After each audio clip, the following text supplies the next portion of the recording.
दोस्तों नमस्कार। शिक्षा शक्ति क्लासेस के यूट्यूब चैनल पर आप सभी विद्यार्थियों का हार्दिक स्वागत है। दोस्तों ये सभी जो क्लासें आपके लिए लगाई जा रही हैं वो रीड से संबंधित थर्ड ग्रेड से संबंधित मनोविज्ञान की क्लासें हैं। मनोविज्ञान में दोस्तों अधिगम एक टॉपिक आता है जो कि विद्यार्थियों को उनमें कुछ ऐसे टॉपिक्स होते हैं जो आपको समझ में नहीं आते, उन सभी को यहाँ पर सरल तरीके से आपके सामने प्रस्तुत करके बताया गया है। यहाँ पर जो आज का हम टॉपिक पढ़ने वाले हैं वो है अधिगम के वक्र। अधिगम वक्र किसे कहते हैं, अधिगम वक्र के कितने प्रकार होते हैं, सरल रेखीय वक्र, मिश्रित वक्र, नतोदर वक्र और उन्नतोदर वक्र किसे कहते हैं, इन सभी के अन्य नामों के बारे में भी हम चर्चा करने वाले हैं। जो विशेष आवश्यकता वाले बालक हैं, जो औसत दर्जे के बालक हैं या फिर जो सृजनात्मक बालक हैं, उनके लिए कौन सा अधिगम वक्र काम में आता है, या इस प्रकार से हम सभी चीज़ों को यहाँ पर डिस्कस करने का प्रयास करेंगे। सबसे पहले देखते हैं अधिगम वक्र किसे कहते हैं। अधिगम की मात्रा, अधिगम की मात्रा और अधिगम में लगने वाले समय, यानी अधिगम की मात्रा। अधिगम की मात्रा का अर्थ होता है कि अधिगम की क्वांटिटी कितनी है, यानी कि कितनी मात्रा में अधिगम हुआ है। यानी उन्होंने जैसे कि किसी बालक को कोई पाठ पढ़ाया जाता है तो वह कितनी मात्रा में वह सीखा है, यानी कितना अधिगम किया है, उसे ही अधिगम की मात्रा कहते हैं। जैसे कि आपने कहीं सुना होगा कि समुद्र जितना सिलेबस है, तालाब जितना पढ़ पाते हैं और एग्जाम में लोटा जितना याद रहता है। ठीक है, तो उसी प्रकार से यहाँ पर अधिगम की मात्रा का अर्थ होता है अधिगम की क्वांटिटी, यानी कि कितनी मात्रा में अधिगम हुआ है। और अधिगम में लगने वाले समय, ठीक है, अधिगम में लगने वाले, क्योंकि दोस्तों अधिगम एक ऐसी प्रक्रिया है जिसमें समय लगता है। जैसे कि आप कोई भी डिग्री या डिप्लोमा करते हो, 2 साल का होता है, 3 साल का होता है। ऐसे तो है नहीं कि 15 दिन में आपको डिग्री या डिप्लोमा दे दे और आपको कहे कि बच्चों को जाओ पढ़ाओ, तो ऐसे नहीं होता है, क्योंकि अधिगम में समय लगता है दोस्तों। ठीक है, तो इस प्रकार से अधिगम की मात्रा और अधिगम में लगने वाले समय, इनके मध्य परस्पर संबंध होता है। इस संबंध को रेखांकित करने पर जो वक्र प्राप्त होता है उसी को अधिगम का वक्र कहते हैं। ठीक है दोस्तों, अब इस अधिगम वक्र के कितने प्रकार होते हैं। अधिगम वक्र के 4 प्रकार माने जाते हैं। कौन कौन से हैं? सबसे पहले सरल रेखीय वक्र, उसके बाद में उन्नतोदर वक्र, उसके बाद में नतोदर वक्र और उसके बाद में है मिश्रित वक्र। इन सभी चारों वक्रों के बारे में हम विस्तार से चर्चा करने वाले हैं। ठीक है दोस्तों, देख लीजिए, लिख लीजिए इनको। हमारा जो पहला वक्र है वो है सरल रेखीय वक्र। सरल रेखीय वक्र किसे कहते हैं? वह वक्र जिसमें मात्रा व समय बराबर हो, यानी कि ऐसा वक्र जिसमें मात्रा और समय बराबर हो उसे सरल रेखीय वक्र कहते हैं। उदाहरण की अगर बात करूं तो जैसे कोई 6 क्लास में कोई बच्चा पढ़ता है, 60-65 के लगभग परसेंट बनाता है। 7th क्लास में जाता है, वहां पर भी 60 के आसपास परसेंट बनाता है, और 8th क्लास में जाता है, वहां पर भी इसी प्रकार से 60-65 के आसपास अगर परसेंट बनाता है, तो वहां जो वक्र बनेगा वहां सरल रेखीय वक्र बनेगा। ठीक है दोस्तों, यह जो वक्र पाया जाता है वो सामान्य बालकों में पाया जाता है। कौन से बालकों में पाया जाता है? सामान्य बालकों में पाया जाता है। जैसे कि ये वक्र इस प्रकार से बनेगा सरल रेखा में, सरल रेखीय वक्र है इसलिए सरल रेखा में ये वक्र बनेगा।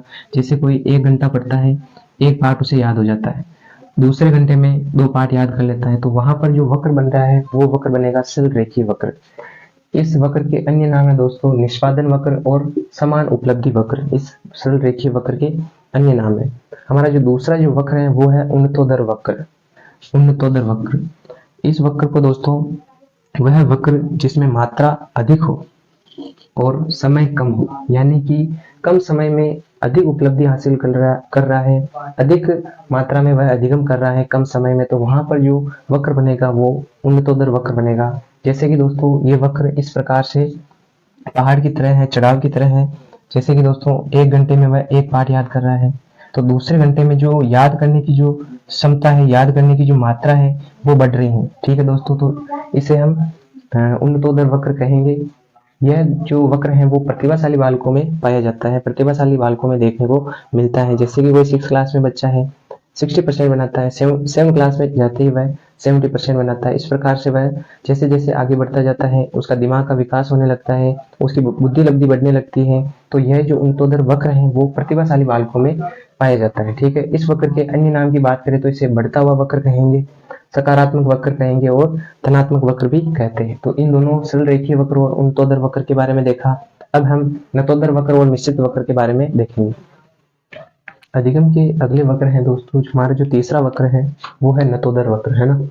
इस वक्र में, यानी इस वक्र की परिभाषा की अगर बात करें, नतोदर वक्र कहते किसे हैं, तो दोस्तों जिस वक्र में मात्रा कम हो और समय अधिक लगता हो तो उसे नतोदर वक्र कहेंगे।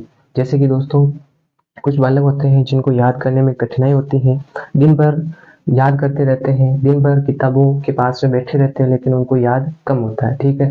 तो उस प्रकार से यह यहाँ पर जो वक्र होगा वो नतोदर वक्र होगा, यानी कि मात्रा कम, यानी कि कम मात्रा में वह सीख रहा है लेकिन समय अधिक लग रहा है, ठीक है दोस्तों। यह जो वक्र पाया जाता है यह पिछड़े बालकों में पाया जाता है। जैसे कि दोस्तों कोई क्लास 5 में पढ़ता है, प्रारंभ में दोस्तों वह रोज डेली क्लासेस ज्वाइन करता है, वह सीखता है, तो प्रारंभ में उसकी जो सीखने की गति होती है वह तेज होती है। लेकिन जैसे जैसे वह क्लासों से भागने लगता है, बंक मारने लगता है, तो वैसे वैसे ही उसकी सीखने की मात्रा कम होती जाती है। फिर वापस वह कभी स्कूल आता है, कभी नहीं आता है, तो वह सीखेगा वह दोस्तों कहीं ना कहीं उसको समय अधिक लगेगा सीखने के लिए, याद करने के लिए। तो वहाँ पर जो वक्र होगा वो नतोदर वक्र होगा और यह पिछड़े बालकों में पाया जाता है। जैसे कि दोस्तों ये जो वक्र है, प्रारंभ में वह तेज गति से सीख रहा है लेकिन धीरे धीरे उसकी सीखने की जो मात्रा है वो निरंतर कम हो रही है और समय अधिक लग रहा है।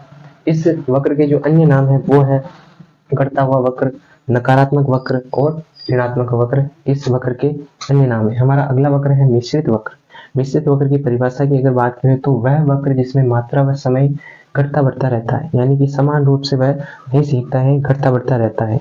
यह दोस्तों सरल रेखीय वक्र है, उसके अपोजिट वक्र है, ठीक है। उसमें समान रूप से समान समय में समान रूप से सीखता है, लेकिन यहाँ पर जो मात्रा और समय है वो घटता बढ़ता रहता है। यह जो वक्र पाया जाता है यह सृजनात्मक बालकों में पाया जाता है। इस वक्र के अन्य नाम की बात करें तो दोस्तों इसे सर्पिलाकार वक्र और एस टाइप वक्र भी कहते हैं, क्योंकि दोस्तों यहाँ पर एस रूप से जैसे आकृति बन रही है तो इसे एस टाइप वक्र भी कहते हैं। यह सृजनात्मक बालकों में पाया जाता है, ठीक है दोस्तों। तो ये आप अपनी कॉपी में नोट कर लीजिए। दोस्तों आज हमने अधिगम के वक्र के रूप में पढ़ा। अधिगम के वक्र किसे कहते हैं, वक्र कितने प्रकार के होते हैं, कौन से बालकों में कौन सा वक्र पाया जाता है, इन सभी के बारे में और इसके अलावा वक्र के अन्य नाम, इन सभी के बारे में आज हमने चर्चा की है। इससे जो पहली मनोविज्ञान की क्लासें हो गई हैं जो कि रीट से संबंधित और थर्ड ग्रेड से संबंधित क्लासें हैं। इसके अलावा और भी शिक्षक भर्ती परीक्षाएं हैं जिसमें अधिगम से संबंधित टॉपिक है, तो उसमें ये इम्पोर्टेंट है। तो दोस्तों ये चारों हमने आज वक्रों के बारे में डिस्कस किया है। आपको क्लासेस कैसी लग रही हैं, किस प्रकार से आपको कोई समस्या आ रही हो तो आप इसे कमेंट करके कमेंट में बता सकते हैं कि मुझे ये समस्या आ रही है, ये मुझे समझ में नहीं आ रहा, तो वापस उसको क्लास में बता दिया जाएगा। इसके अलावा दोस्तों जो भी कोई भी आपके सवाल हो तो आप उसे कमेंट करके पूछ सकते हो। हम पूरी तरह से आपके लिए समर्पित हैं, सहायता करेंगे आपकी। बिल्कुल दोस्तों, धन्यवाद।